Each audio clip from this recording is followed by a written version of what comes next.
Денеска е семејна богослужба.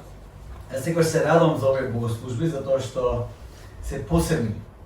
Затоа што овие богослужби ја здружуваат црквата во целост и ја покажуваат која е црквата. Вистински. Црквата не се само возрастните, црквата не е пасторот, црквата не е славење, црквата не е не знам што, црквата сме сите ние. Како што Библијата не дефинира. Црквата сме сите ние, сите кои сме по вера, нашата вера сме ја вложили во Исус. Верувам дека ќе имаме едно прекрасно време. Темата за која денес јас ќе зборувам и која верувам дека ќе биде тема која ќе преовладува во следниве, да кажеме, неколку месеци и ќе обрнеме малку повеќе внимание, е темата на односите. Односи. Односите се многу важна работа. Знаете ли, пред да почнеме оваа црква тука, јас размислував многу што ќе правиме, како ќе правиме, на кој начин ќе се почне црква. Јас никогаш во животот претходно немав почнато црква. Не знам како се прави тоа, ми изгледаше проект кој ме надминува мене во сите параметри. Значи не може, јас немав доволно, како да кажем, ресурси, немав доволно што и да е за да кажам еве јас вака ќе ја почнам црква. Црквата е Божи проект. И затоа што е Божи проект, црквата мора да не надмине сите нас со сите наши, како да кажам, способности и дарови кои ги имаме. Ако можеме црквата да ја правиме ние со сите наши дарови што си ги имаме, тоа може е добра идеја, ама не е црква. Црквата не надминува сите нас. Црквата со други зборови е Божи проект. И кога јас се молев на Господ, викам Господи, на кој начин се создава едно такво заедништво од нула? Едно од тие работи кои верувам дека Господ ги стави на срце и ми одговори на тоа прашање беше дека со овој нов почеток се создава едно ново семејство. Тоа во суштина е и црквата. Едно ново семејство се создава и така почнува да расте. Визијата за која сакам да зборувам сега оваа недела и следната недела и која сакам да не прати целата оваа сезона се односите. Прво ќе зборам денеска за најважниот однос кој секој од нас може да го има. Тоа е односот со Бог. Другата недела ќе зборам со односите во кои сите ние сме вклучени, а тоа е односот со ближните. Односите се важна работа. Ние сме социјални битија. Значи ние сме битија кои градиме односи. Наоѓаме места, наоѓаме хабови каде ќе може да се дружиме. Сите тие кафулиња постојат затоа што има односи. Значи ние одиме некаде се напиеме кафе со некој. Можеме и дома сами да пиеме кафе, ама кафето е посладко кога ќе седнеш со некој и го изразговараш, посебно на нашата култура. У Америка е драйв-тру, ќе си купиш и сам си го пиеш кафето. Тука ние кога ќе седнеме, кафичето од нас може немаат многу кер, ќе седнеме седно кафето, 5 сати може да седиме. Сега тебе нешто друго да се нарачаме. И затоа цената на кафето расте. Немојте да ги обвинувате, мори тие да живеат од ништо. Во секој случај, односите се важна работа. Јас верувам дека за односите многу може да учиме од децата. Многу. Од децата многу се учи. Кога ќе се повредат децата, знаат веднаш кај да одат. Еве Хана, например, која ќе се удри, знам дека ќе дотрча, ќе заплаче, ќе ме каже кај се удрила и ќе бара од мене јас да го бакнам тоа место. И тоа помага, навистина помага. Јеј! Јас со среќа тоа го правам. Кога се исплашени децата знаат веднаш каде може да најдат заштита. Ќе дојдат и барат заштита од мене, од Фани, барат заштита. Ако стане збор за чиј татко е најсилен, тука децата почнуваат да се расправат кој татко е посилен. Јас се сеќавам кога бев, мислам дека бев второ деление, се расправаме кој татко е најсилен. Јас кажам мојот татко е најсилен. Едно девојче запна дека нејзиниот татко е најсилниот. Тогаш во тој момент живее во селото во Моспитува, таму учи школа и нејзиниот татко беше водовоđe и единствен беше во селото и сите го знаевме. Вика можеби таа врста на луѓе, посебна врста на луѓе најсилни се откај да знам. И она запна најсилни и ние веќе не можевме да ја докажеме. И ние ти што одевме од црква, знаеме дека Исус е најсилен. Викам, а татко ти посилен ли од Исус ме? И ние знаевме дека она требаше да каже не. Ама на наше изненадување кажа да. Како века посилен од Исус, второ деление, знаете кои теолошки дебати ги имавме таму. И навистина во тие моменти како деца знаевме кај да одиме, кој е најсилен, кој ќе не заштити. И децата тоа го пеа сега тука. Исус на вистина е супер херојот. Кај што треба да отидеме и тоа децата можеме најдобро да го учиме. Кога треба да потрчаме кон нашиот небесен татко, кога сме го потреба, кој однос најмногу да го вреднуваме, во кој однос најмногу да веруваме во нашиот живот. Јас ќе почнам со една, како да кажам, една почетна точка за нас како луѓе, на почетна точка на тој однос со Бог. Почетната точка на односот со Бог, знаете ли која е? Треба да признаеме дека Бог е Бог. Тој звучи многу едноставно, но многу комплексно кога ќе почнете да размислувате. Јас предлагам да го третираме Бог како Бог. Почетна точка за нас е таа реализација, да сватиме дека Бог на вистина е Бог. Не сте ни свесни колку е тешко тоа во животот. Суптилните прашања за светот и зошто функционира така, а не на друг начин, откриваат нешто во нас. Тоа е суптилно доаѓа. Зошто ми се случува таа неправда на мене, зошто јас бев обесправен, зошто јас се наоѓам во тој живот и така натаму. Значи има милион работи кои суптилно доаѓаат во нашиот ум, прашања кои го поставуваме и со тие прашања ние сакаме да го подкопаме местото на Бог. Тоа не е намерно, тоа не сакаме ние свесно да кажеме јас од утре сакам да бидам Бог. Верувам дека никој од нас тоа нема да го каже. Јас сум Бог, никој друг не е. Но со сите тие суптилни прашања, со сите тие мисли кои доаѓаат во природата, во нашата бутовна природа, сакаме да го подкопаме местото за Бог да не биде Бог. Искушението кое ние често го имаме е искушението кое верувам дека сотоната, искушение на кое сотоната паднал. Еден познат теолог Мирослав Волк каже во целата приказна и односот со Бог сакаме ние да бидеме супериорни или барем Бог да биде еднаков со нас. Рајот за сотоната е пекол, знаете ли зашто? Не затоа што има оган таму и трозабеци го стават во казан, како Том и Джери цртанет филм, представа на пеколот. За сотоната рајот, местото каде што пребива Бог, е пекол затоа што тој не е еднаков или поголем од Бог. Затоа тој е негов пекол. Тој сака да биде еднаков или барем поголем од Бог. Тоа е целата работа. Местото каде што тој не е супериорен, станува пекол за него. Бог да биде Бог во нашиот живот е почетната точка за нашиот пат кон рајот. Бог да биде Бог. И тоа е најважниот однос кој ќе го имаме на земјата. И нашиот правилен и жив однос со Бог. Често пати во црквата луѓе ќе внимаваат на правилата во црквата, на адетите, на традициите кои ги има многу. И голем дел од сите тие адети, од сите тие традиции се окей, се супер и помагаат во тој некој да кажеме во тоа верување, во тој од со Бог што го имаме. Но во контекст на односот со Бог, однос, зборувам за однос, тие сите може лесно да станат пречка за нас да го градиме односот со Бог. Може да станат, веднаш може да станат пречка. Сите тие нешта може лесно да ги користиме за да одржуваме некаква дистанца помеѓу нас и Бог.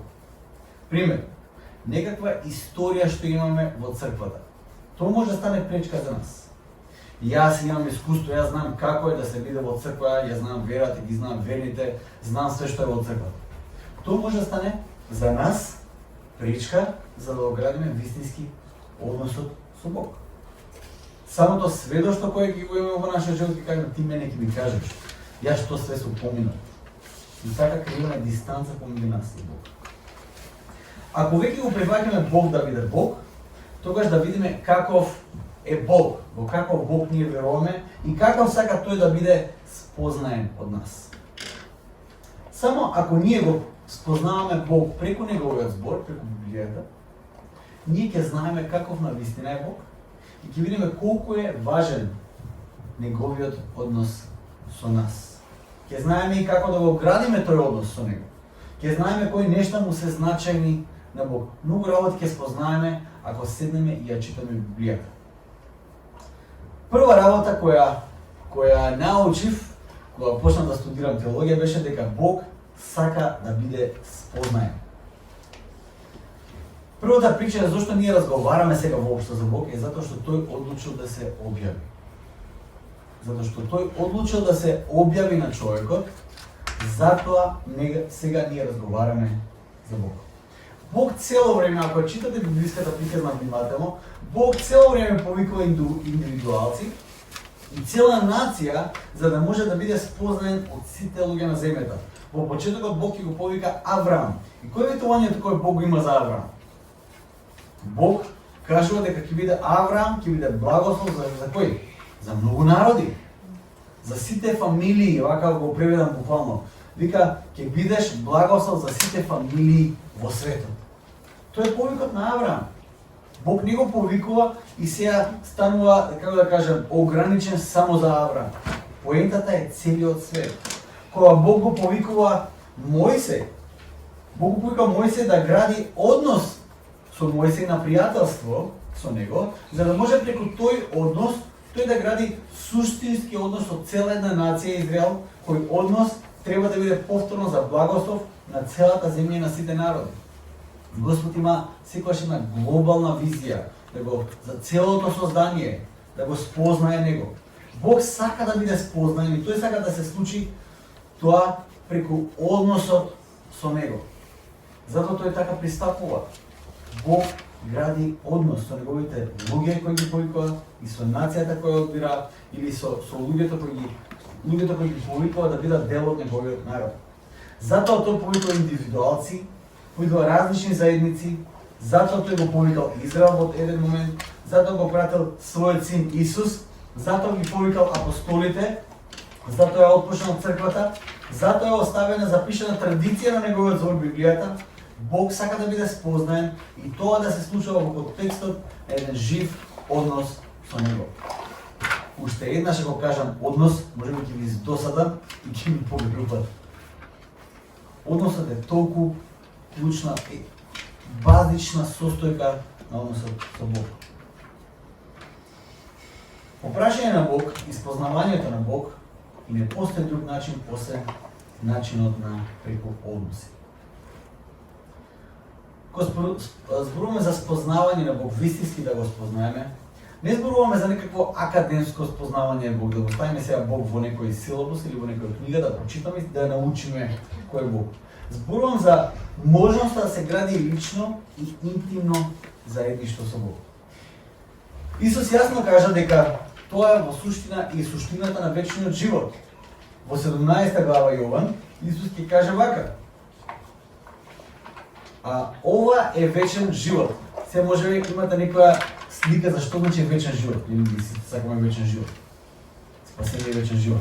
И не знам што си представувате. Видите како Исус да дефинира вечен живот. Во Јован 17 глава 3 стих вели вака: ова е вечен живот, да те познаат тебе, единствен вистински Бог и Исус Христос, кој си го испратил. Спознанието на Бог, личното познавање на Бог е вечниот живот кој трае за секогаш. Тоа е личен однос и спознавање на Бог преку Исус Христос. Тоа е суштината и целото значење на овој термин вечен живот. Џон Стот ќе каже дека ние човечките битија, слушайте, ова е многу радикална изјава, ние човечките битија не сме целосно човечки битија се додека не го спознаеме лично Бог. Вау! Многу смела и храбра изјава, мора да признаам. Неговата логика оди вака. Човекот е создаден од Бог да биде како Бог и е создаден за Бог, за да го помине времето и вечноста со Бог. И токму во тој живот со Него, и во тој личен однос и спознавање на Бог, ние можеме да ја најдеме и откриеме нашата човечност во конечност. Во овој контекст, односот со Бог е најважниот однос кој јас и ти ќе имаме некојаш во нашиот живот. А вистински да го спознаеме Бог, ќе прочитаме дел од Божиот збор, ќе прочитаме еден важен текст. И сега, деца, спремни ли сте? Да. Студијата, спремни ли се? Јас почнувам да читам и од сега ќе зборам за една важна тема. Што беше темата на љубов, така? Љубовта. Преми. Читам 1 Јован, 4 глава, 7 до 12 стих. Вели вака. Возлюбени. Може дури овој збор да се.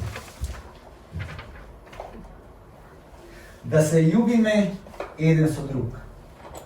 Зашто љубовта е Бога и секој кој љуби од Бога е роден и го познава Бога. А кој не љуби, не го познава Бога, зашто Бог е љубов. Во тоа ни се откри Божјата љубов кон нас, што Бог го испрати во светот својот единороден син за да живееме преку него. Љубовта е во ова. Не дека ние сме го возлюбиле Бога, туку тој не возлюбил нас и го испрати својот син како жртва помирница за нашите гревови. Возлюбени. Ако Бог не возлюби така, и ние треба да се љубиме еден со друг. Бога никој никогаш не го видел. Ако се љубиме еден со друг, Бог останува во нас и неговата љубов стана совршена во нас. Амин. Ако слушате внимателно, децата веќе ќе имаат отприлика 2 реда за окружени срциња. Во тие неколку стиха зборот љубов се повторува одново и одново и одново. И тука имаме една од тие најчистите дефиниции кој е Бог. Бог е љубов.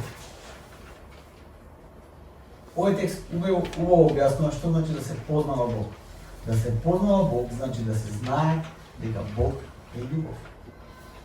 Кога Библијата вели дека Бог е љубов, треба да земеме во предвид дека пред се Библијата е практична книга.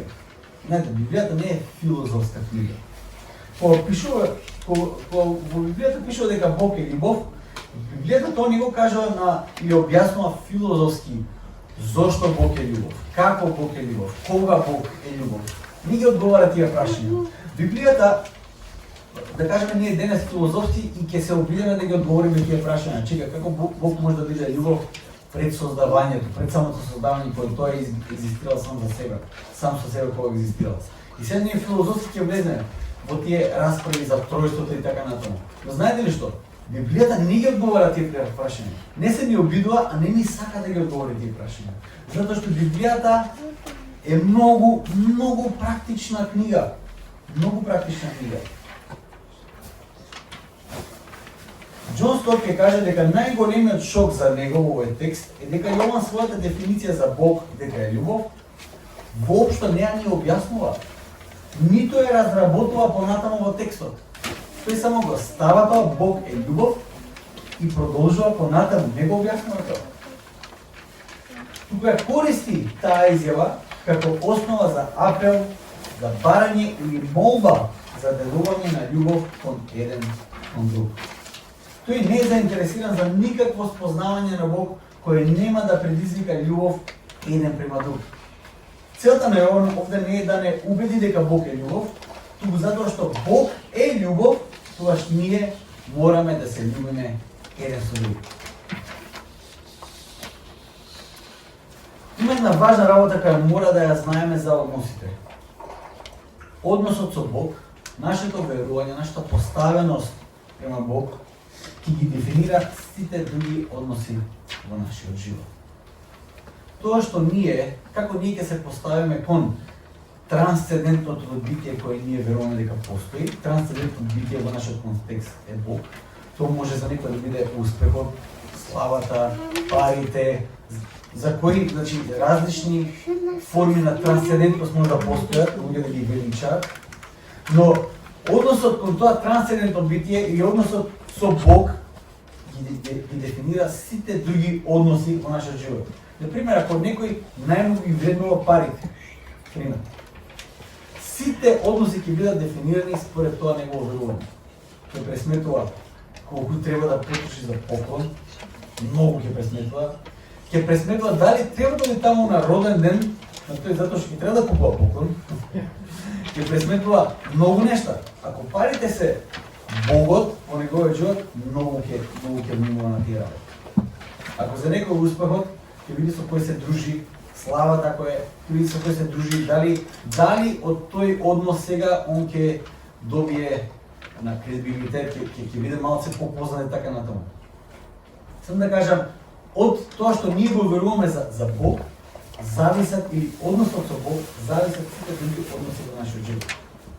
Ако погрешно го разбереме односот со Бог, ако погрешно го градиме тој однос, или не го градиме и само останеме на некаква дефиниција која Бог би можел да биде, веројатноста е дека ниту Бог ќе го спознаеме, ниту ќе градиме однос со Него, а ниту неговиот живот и љубов ќе се рефлектираат од нас кон сите други односи кои ги градиме. Кога зборуваме за односот со Бог, нема апсолутно никаква смисла да тврдиме дека го познаваме Бог, тоа е апостол Јован, се додека тоа спознавање не произведе љубов кон ближниот. Во контекст на односот со Бог и спознавањето на Бог, 3 пати Јован кажа дека да се љубиме еден со друг. Во овие неколку стиха Јован 3 пати го кажува тоа да се љубиме еден со друг. 7 и 8 стих, ако ги прочитате ово, ќе видите дека првата јасна порака која Јован ја има за своите читатели е дека ние треба да се љубиме еден со друг затоа што Бог е љубов. Тоа е првата тема. Јован во своите евангелија, во разговорот помеѓу Исус, да кажеме, и Никодим, ќе открие нешто за кое ние денес ќе тврдиме дека ние како христијани сме родени од Бог. Тој Јован го пишува во воведот на неговото евангелие и тоа е во суштината на разговорот кој Исус го има со Никодим во 3 глава на евангелието според Јован. Има еден концепт кој се вика наново раѓање или родени од одгора или родени од Бог. Јован во воведот кажува дека кога Исус доаѓа, кога вечниот збор станува еден од нас, има тело и станува еден од нас, го зборува за Исус, Исус отпочнува на нова мисија, на нова фамилија, на луѓе во кој семејство ќе бидат родени од Бог. Тоа Јован го кажа во 1 глава 14, мислам дека беше. Значи родени од Бог. Или како што понекогаш се појавува повторно родени или родени од одгора. Освен телесното раѓање, христијаните имаат и духовно раѓање, или барем така единствено можеме да го разбереме нашето вистинско спознавање на Бог. Моментот кога ќе дојдеме кај Бог и го спознаеме вистински, ќе го предадеме нашиот живот на Бог, тоа е моментот на нашето духовно раѓање. Така барем најлесно може да го дефинираме. Логиката следи вака. Ако ние сме родени од Бог, ние ќе живееме природата во која ние сме родени. Ако сме родени со човечка природа, ние треба да бидеме луѓе, да бидеме човеци. Ако сме родени од Бог, тогаш мораме да ја рефлектираме таа Божја природа преку нашиот живот. Љубовта за која Јован зборува овде во овој текст не е обичната љубов која можеме да видиме околу нас. Маж и жена, брат и сестра, пријатели, тоа е една обична љубов која е присутна кај сите. Таквата љубов постои околу нас во било која друга заедница, па дури и надвор од Божјата заедница. Значи љубовта, таа обична љубов не е, да кажеме, затворена или ексклузивна само за заедницата во која припаѓаат Божите луѓе. Не. Таа љубов може да ја видиме насекаде околу нас. Па дури и Исус во проповедта на гората, кога зборува за љубовта, вели вака: ако ги љубите само оние кои ве љубат вас, што сте направили? Што толку сте направили? Не сте направиле, речиси, ништо. Треба да ги љубите оние кои ве мразат. Тоа е веќе Божјата љубов. Треба да се молите за оние кои ве прогонуваат. Тоа е веќе Божјата љубов. Љубовта, како што кажав, за која зборува Јован овде е малце понекоја. Јован зборува за Божјата љубов. Љубовта која служи, љубовта која се жртвува и љубов која не бара никаква награда и аплауз за нешто ако направи. За таква љубов Јован зборува. Љубов која можеме да ја видиме во она што Исус го направи на крстот во конечност. И последователно љубов која денес можеме да видиме кај некои луѓе околу нас од кои сме воодушевени. Има такви луѓе, Божи луѓе околу нас, во кои гледате дека имаат љубов која е малце поразлична и воодушевени сме од тие луѓе. Наставно разоружени сме. Секој кој љуби со таква љубов е оној кој е роден од Бог. Тоа е оној кој има видлив знак за жив однос со Бог. Секој кој не љуби на таков начин, како што е Јован, едноставно нема никаков видлив доказ дека односот со Бог е реално во неговиот живот, без разлика на тоа колку е правоверен некој, колку е религиозен некој, колку е харизматичен, колку е не знам што. Ако љубовта Божја не се рефлектира преку тој човек, тој е доказ дека неговиот однос со Бог малку не постои. Јован ќе каже, ако не љубиме со Божјата љубов, тогаш не го познаваме Бог. Брутално, но вистинито. Подоцна Јован оди понатаму 9 до 11 стих. И како што вели повторно Џон Стот, еден познат теолог и проповедник од 20 век, овде Јован од доктрина Бог е љубов, тоа е доктрината Бог е љубов, преминува на историја. Бог е љубов и во тоа се откри неговата љубов што го прати својот единствен син да умре за нас. Не дека ние го возлюбивме него, туку тој не возлюби нас. Значи вака, Бог е љубов, може да биде многу абстрактно за нас. Бог е љубов, да бе, Бог е љубов, Бог е срцка, супер. Но Јован од тука преминува на историја. Кажа, не само што Бог е љубов, како едно генерално знање во историјата, Бог дојде и стана еден од нас и таа љубов ја покажа до крај. Бог е љубов, тој не возлюби нас. Ако нешто овие 3 стиха од 9 до 11 покажуваат, ќе покажа дека Божјата љубов за нас не е лигава љубов, не е сентиментална љубов, не е безпринципијална љубов, ниту љубов која ќе амнестира зло, ниту љубов која ќе направи компромис со гревот. Божјата љубов не е таква. Понекогаш мислиме дека таква е љубовта. Абе, на све мижи, слепо, на све. Божјата љубов не е таква. Божјата љубов е света љубов, која е посветена да не избави во праведност, без да ја компрометира неговата праведност, без разлика на цената што треба да се плати. Не знам дали слушате внимателно. Значи, неговата љубов е посветена љубов, света љубов, да не избави во праведност, без да ја компрометира неговата праведност, без разлика на цената што треба да се плати. Цената на Бог да не љуби со таква љубов беше навистина висока и таа го кошташе Бог неговиот живот. Со таква љубов Бог не возлюби. Дојдевме до последниот стих, 12 стих. И 12 стих гласи вака. Бога никој никогаш не го видел. Ако се љубиме еден со друг, Бог останува во нас и неговата љубов стана совршена во нас. Тоа што е чудно е дека некаде, на некое друго место, се појавуваат истите зборови, но со различен завршеток. Много интересно. Во Јован 1:18 се појавува тоа Бога, никој никогаш не го видел, но завршено на сосема друг начин. Во продолжение Бог ќе каже, Исус ќе каже, кој ме видел мене, го видел таткото. Апостол Павле во Колосените ќе каже дека Исус е видливиот израз на невидливиот Бог. Јован ќе каже дека Бога никој никогаш не го видел, освен единородниот син, за Исус збори, кој е во прегратката на таткото, тој го објави. Моето прашање е, на кој начин денес невидливиот Бог за нас станува видлив на ист начин на кој тој тоа го направи во моментот во историјата кога Исус дојде на земјата. Кога Исус одеше на земјата, тоа беше времето во кое кажано време во кое боговите одеа на земјата. Време во кое Бог одеше на земјата. Тоа беше момент во историјата, тоа беше Исус. Но сега Исус не е тука. Можеме ли да го видиме, да го допреме? Не можеме. Но Јован сега да каже, начинот на кој Исус го објави Бог видливо, тој начин постои и денес, но малце поинаков. До сега многу пати се зборувал дека кај апостол Јован го пишува нема многу случајности. Кога тој го пишал почетокот на своите евангелии, ги пишува истите зборови кои ги користи и за своето послание, но со различен завршеток. Тој пишува вака: Бога никој никогаш не го видел и наместо да продолжи како во Евангелието само единородениот син го објави, тој пише овака.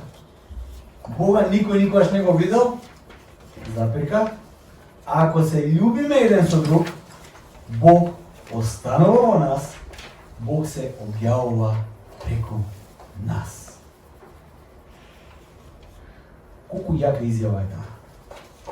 Тоа што Јован сака да го каже е следно. Дека на ист начин на кој Бог се објави преку својот единороден син, сега на ист начин се објавува преку својата заедница на земјата, само доколку таа заедница остане заедница на љубовта.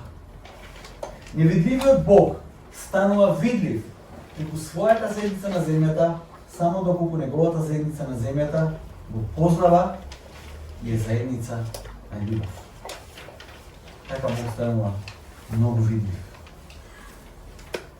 Јас ќе ви кажа дека не е можно да се има мисија или да се евангелизира или да се зборува на другите за Бог и да се зборува за Божјата љубов, ако љубовта Божја не е отворена во нас. На кој начин ќе му зборуваме ние на светот дека Бог ги сака сите, ако неговата љубов не тече преку нас? Луѓето никогаш нема да поверуваат во невидливиот Бог, па дури во нашиот однос со Бог, ако тој не е видлив во нас денес. Не можеме да го проповедаме Евангелието со интегритет, ако не изгледаме на тоа што ние го проповедаме. Ако кажеме дека Бог е љубов, таа негова љубов мора да излегува од нас. Во нашиот однос со Бог постојат три нешта: доктрина, историја и искуство. Тие се трите нешта кои постојат во односот со Бог. Доктрината е следна: Бог е љубов. Историјата е следна: Бог не возлюби и го прати својот син за нас. Искуството: Божјата љубов може да живее во нас и може да се усоврши во нас, ако ние го градиме односот со Бог секој ден. Ќе ви кажам дека целиот свет копнее за љубов. Ако нешто за луѓето ние копнееме и сме способни, тоа е љубовта. Колку повеќе слушаме песни за љубов, гледаме филмови за љубов или читаме книги за љубов, секој можеме со леснотија да заклучиме дека светот се повеќе и повеќе е гладен за љубовта, не е наситен. Јас ќе ви кажам дека во односот со Бог, јас и ти не само што се наситуваме со Божјата љубов, во тој однос со Бог ние отвараме врата на трапезата за светот да може да седне целосно да ја задоволи гладта која ја има за љубовта. Само доколку јас и ти сме заедница на љубовта, ја отворуваме Божјата љубов во нашиот живот. Колку самопознавањето и односот со Бог влијае на тоа кои сме ние на вистина, не можеме ниту да замислиме. Најважниот однос за нас, односот со Бог, ги одредува сите останати односи кои ги имаме околу нас. И уште повеќе, тој однос со Бог е единственото спасение за светот да може да дојде до Божјата љубов. Тоа Исус го живееше во целост, го прикажуваше на многу начини, кога се грижеше за апостолите, кога проповедаше, кога ја целуваше, во сите тие контексти, на сите тие места, во сите тие случаеви, Бог ја покажа, Исус ја покажа таа љубов во совршенство. Во конечност, тој тоа го покажа на крстот, доброволно давајќи се себе си за секој од нас. Но пред тоа, тој сподели толку многу приказни со своите ученици за тоа како изгледа таа прекрасна Божја љубов за секој еден од нас. Како таа Божја љубов носи живот во нас, преку односот кој треба да го обновиме со Бог. Сите ние сме како еден изгубен син, има една парабола. Јас ќе ја прераскажам сега на децата. Господ не повикува да го обновиме тој однос. Не верувам дека некој направил многу повеќе белја од она што глумниот син го направил, ќе видиме изошто.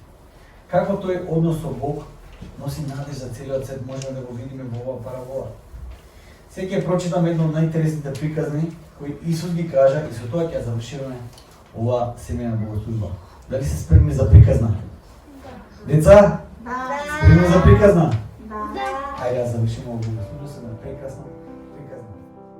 Еден татко имаше два сина. Помалиот син дојде кај татко му и му рече: Тато, не сакам да чекам да умреш, па тогаш да го добијам тоа што ќе ми го оставиш. Јас би сакал сега да добијам се што ќе биде мое. Не можам да чекам додека умреш ти. Таткото поделил се што има на постариот и на помладиот син и му го дал делот на наследството на младиот. И што мислите? Што се случи? Помладиот син се што татко му дал, го продал и си ги земал сите пари и си отишол од дома. Отишол да живее далеку, без многу да размислува, тој почнал да ги троши парите. Сите пари ги потрошил на глупости. И како завршил помладиот син? Од што ги потрошил сите пари, тој веќе ни немал пари да си купи нешто за јадење. И знаете што правил? Отишол да бара работа и нашол работа. И знаете каква работа? Чува свињи. Свињите смрделе. Кој знае колку многу. И замислете, толку бил гладен, што сакал да го јаде она што им го давале на свињите, ама на него ни тоа не му го давале. До толку бил гладен. И што се случило? Што мислите, што треба сега синот да направи? На синот почна да му текнува дека кога бил кај татко му, таму имало многу храна и уствари таму имало се што му треба. Ама сега, како ќе се вради кај татко му кога направил толку лоша работа, ги земал парите од татко му, ги потрошил и ги повредил толку многу сите околу него. И тој одлучил дека ќе му се извини на таткото со тоа што можеби дури ќе клекне на земја. Може да покажам, на пример ќе клекне на земја со лицето на земјата ќе залепи, ќе му се извинува, ќе каже дека сгрешил многу и дека сега ако е можно таткото да го прими назад, ама не како син, туку како слуга. И така синот си одел на кај дома и веројатно си вежбал во себе што ќе каже: Тато, извини, епте многу, гласот му трепел, знаете. Сгрешив премногу и не размислувам, не заслужувам ништо да ми простиш. Не ме пример како син, како твое дете, туку како твој слуга и така натаму и така натаму. Само сакам да сум со тебе. И како што си одел синот и си вежбал во себе што ќе каже, како ќе се извинува, како ќе легнува на земја, гледа према куќата на татко му и само гледа како еден стар човек трча према него. И гледа, тоа татко му трча према него. И сега да ве прашам, ако епте многу сте го налутиле таткови или мајкави и гледате дека тие трчаат на кај вас, што мислите што ќе се случи следно? Може би казна, викање, па дури и може и малку погъзда ве удри некој. Арно, ама нешто ептен чудно се случило сега. Кога таткото дојде блиску до синот, синот почна со она што го вежбал, нели? Татко, ти сгрешив на тебе многу и извини за се што направив и така натаму и така натаму. Знаете што направил таткото? Таткото него не слушал тоа што синот го кажал. Тој едноставно го гушнал. И наместо да го казни, таткото беше најсреќниот човек во тој момент и направи една голема забава, затоа што неговиот син се врати. Сакам да ви кажам дека така се радува Бог за секој од нас, секојаш кога ќе дојдеме кај Него, кога сме во неволја и кога сакаме да градиме однос со Него, затоа што Бог е љубов. Амин.